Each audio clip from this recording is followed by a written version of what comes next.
Welcome back to Where the Town Walk with myself, Luke, and Ian and Rich. Firstly, a happy new year to you all from us all. Right, today's show is all about the halfway point in the season. We're up to the halfway point. How do we all feel? How is it all going? Ian, let's start with how it compares to your predictions at the start of the season. How do you feel like this first half has gone? I think with our position in the table is probably where I thought we would be. The fact that we've managed to get in that position with some of the really poor performances and the inconsistent performances, I'm not happy with. I'm happy that we're competing for the automatics. I'm just not happy how we've missed opportunities to kind of put this to bed by the half. We should be that team that people are saying, "Oh, everyone's got to try and catch Ipswich," and we haven't. We haven't lived up to the bookies' expectations. Personally, though, I think this is really about where we need to be, and because it's a marathon, not a sprint, and we can knock on. We've got the size of the squad now. Coming into the transfer window is about to open up as well. We have got the luxury of having such a large, talented squad. We don't need to have backup players who are not good enough to start. All our bench are good enough to start. So for me, it's frustrating, but it's where I expected us to be, more or less. Okay, well, what about you, Rich? Does it live up to what you expect to start the season, or did you expect us to be the Coventry of the season so far? I tend to agree with Ian. I think if you look sort of as this half of the season and a team that have got relegated, and I don't want to make excuses, but when you're coming towards the end of that window, which I don't like that window, Luke, that you're playing about 4 games before it closes. It really should close before the start of the season. We had the Amari Hutchinson saga. Is he going to stay? Is he going to go? I think we all knew that he was probably going to leave, and it was just the way he left under a bit of a cloud. So bringing in players late, bringing in players who probably haven't had much of a pre-season, doesn't help.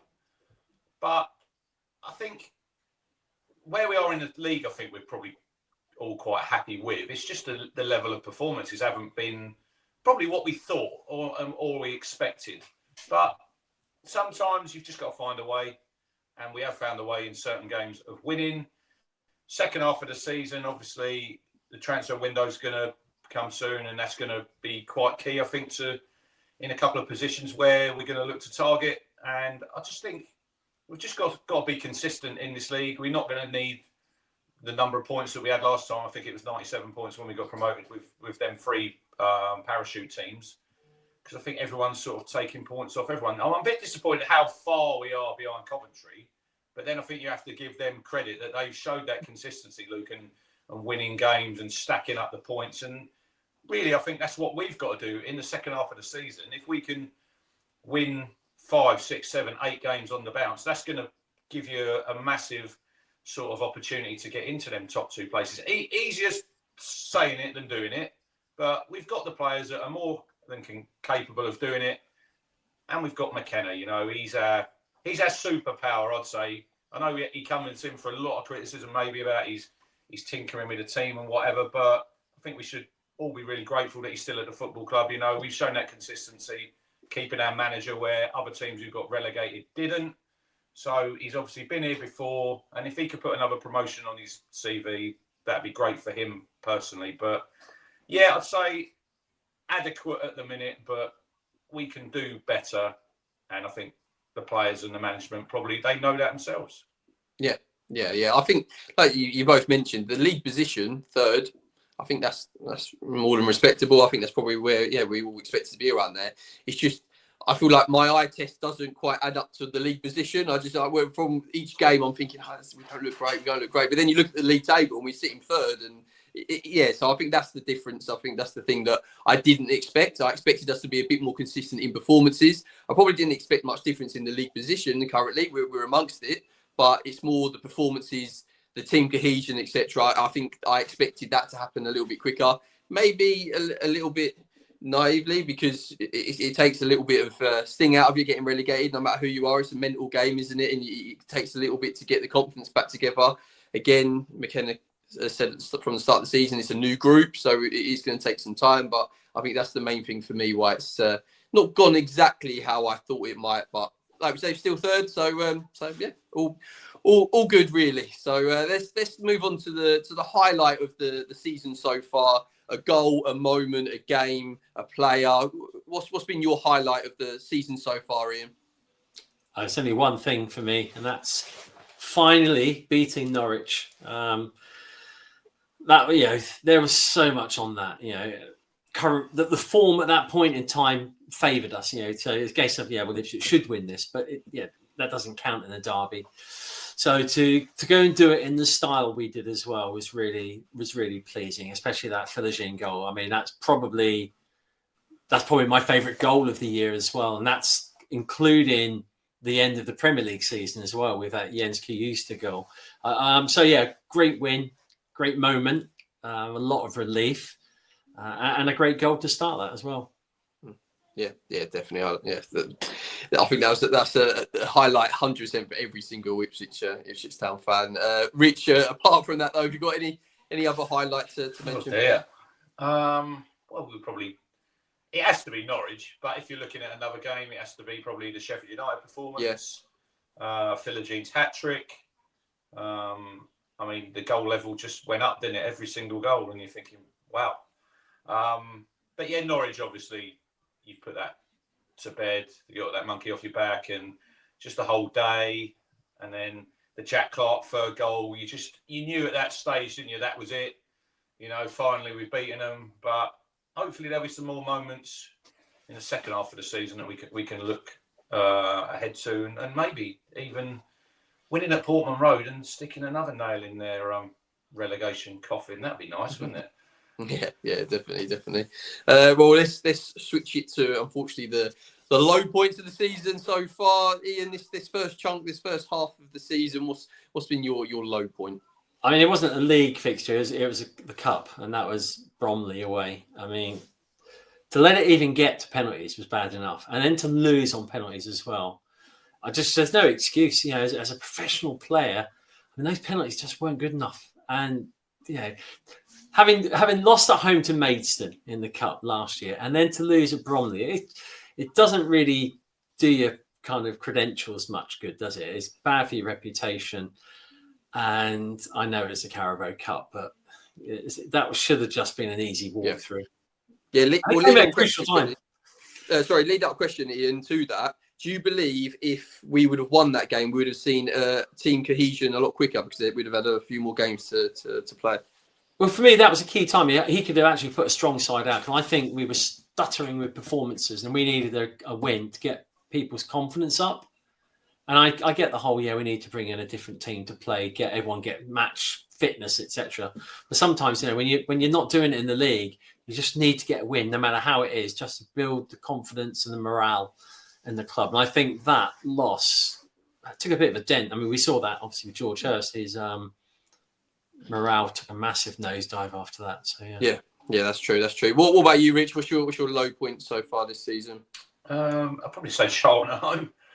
Yeah. I mean, we don't like to talk about it, do we, really? But, if you'd have told me that night that we'd lose 3-0 at home to a team that had just been promoted from League One, I wouldn't have believed you. But it showed that game. I think, obviously, Matasiwa was suspended, wasn't he, that game? And I think that showed how sort of crucial that area in the middle of the pitch is. And it's probably something that we need to address in the window, because I think we need someone else in there to play alongside him. I think it was your Oxford away was another one that wasn't great. Even Blackburn, but at least you took something from that. But I think if whenever you lose 3-0 at home, it was a bit of a shock that night, wasn't it? I think they scored them 3 goals in about 12, 15 minutes, and you're thinking, blimey, what's going on here? This isn't great. But we've shown since then. I know Oxford and Blackburn away weren't great, but at Portman Road, I think we've made it now a little bit of a fortress, haven't we? And we're winning games, and that's going to be really, really important in the second half of the season. That home form. If we can be really, really consistent at home, it's going to push us up to sort of where we're probably heading. But we do need to pick up that away form with it, And I think in the 23-24 promotion season, I think we won something like 9 or 10 away games, So. And I think sometimes, we're probably set up to play a little bit on the counter away against certain teams. But then certain teams, they might think, Ipswich are strong like that, they might sit in a little bit and let us dictate. But yeah, I think Charlton, that was the one for me when I ran away for it. Scratching my head a little bit, thinking, blimey, it's not sort of going to plan, is it, at the minute? I agree. I agree with you. My mum was going to be Charlton as well. Not the way the game planned out, but also the last 15 minutes.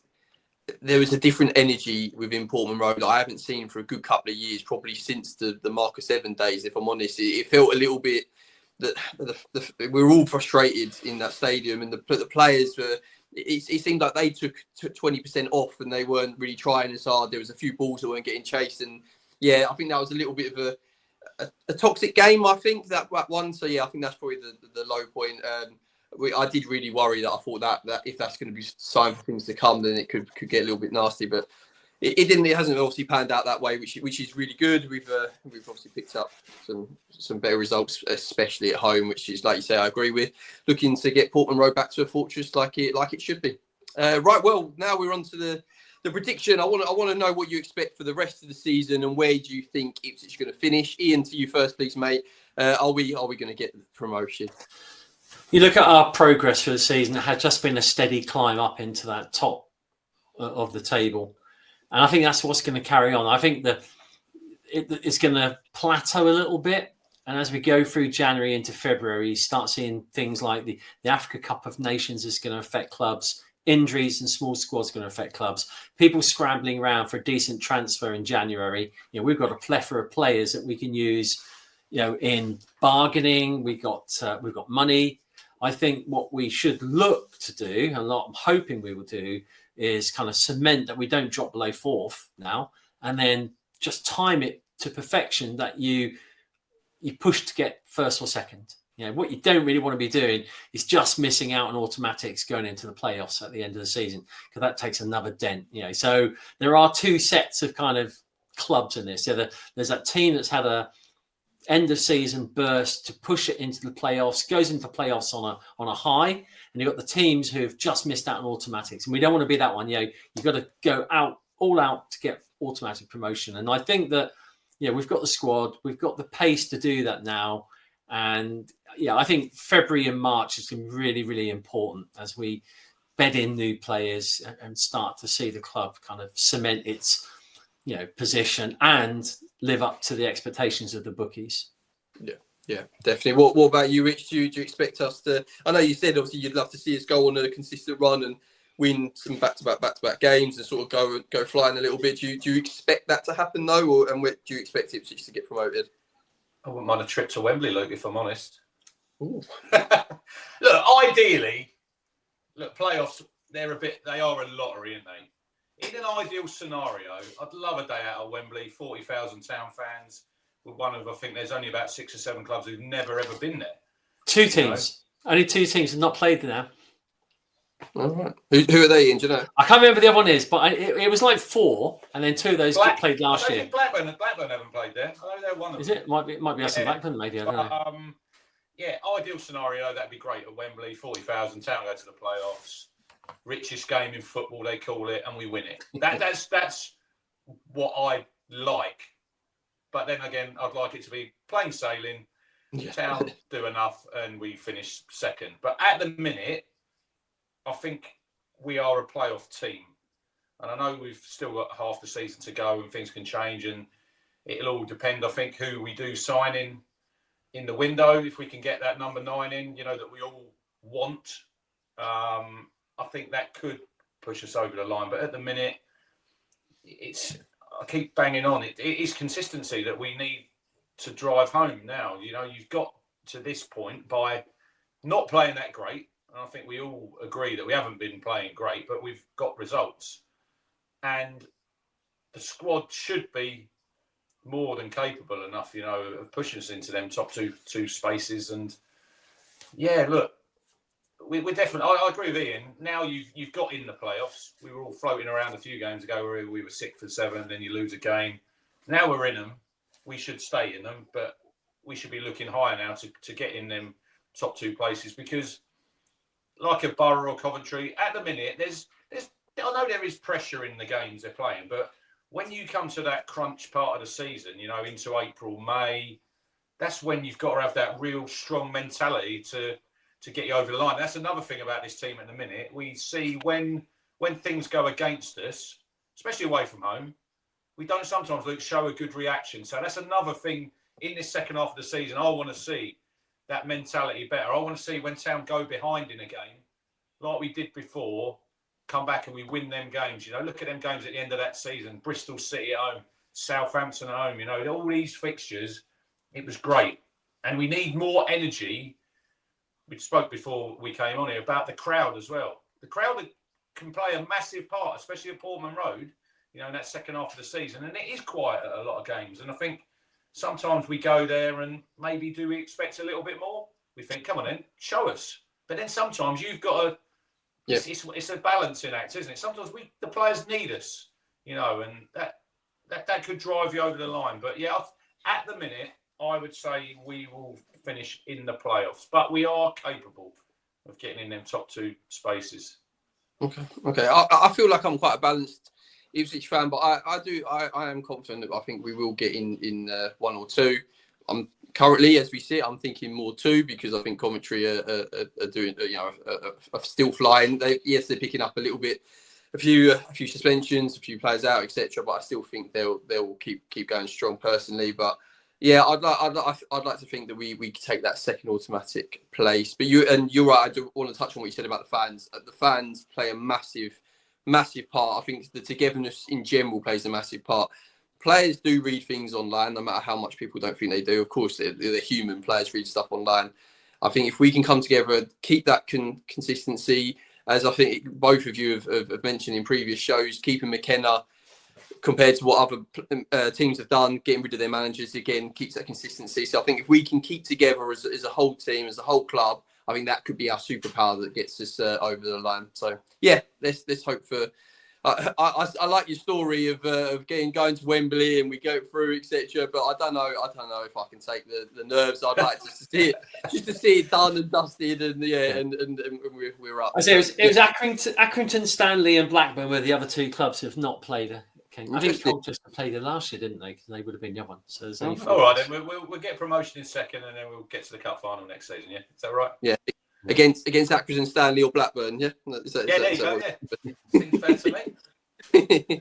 Right, thank you very much, boys. Appreciate your time. Thank you everybody for watching at home. Please like and subscribe, and please comment all things Ipswich Town.